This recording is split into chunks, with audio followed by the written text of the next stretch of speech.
Dans cette vidéo, nous prenons en main le nouveau Samsung Galaxy S25 Edge, le tout dernier et le plus fin des téléphones de Samsung à ce jour. Conçu comme une alternative haut de gamme, il sera bientôt disponible chez Best Buy. Pesant 163 grammes et mesurant seulement 5,8 mm d'épaisseur, le Galaxy S25 Edge se distingue par son apparence et son ressenti. Son poids plume est déjà remarquable, mais son corps plus fin donne au téléphone un profil bien plus élancé par rapport aux autres appareils de la série Galaxy S25.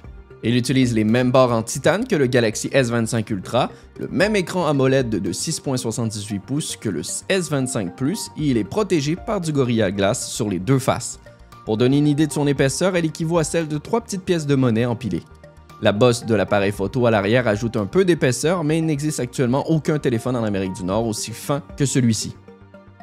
Samsung proposera ce modèle en noir titane et en argent titane avec des variantes de 256 Go ou 512 Go.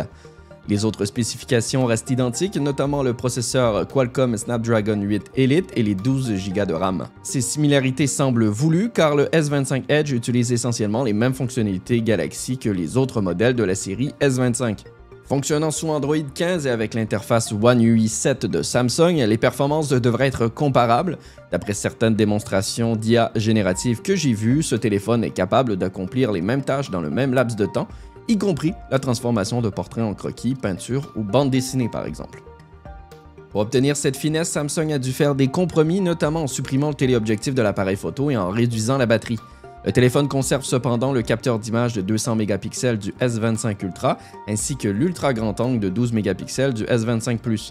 Samsung mise sur la possibilité de prendre des photos en 200 mégapixels et de recadrer ensuite pour compenser l'absence de zoom optique, mais cela ne sera probablement pas suffisant dans la plupart des cas.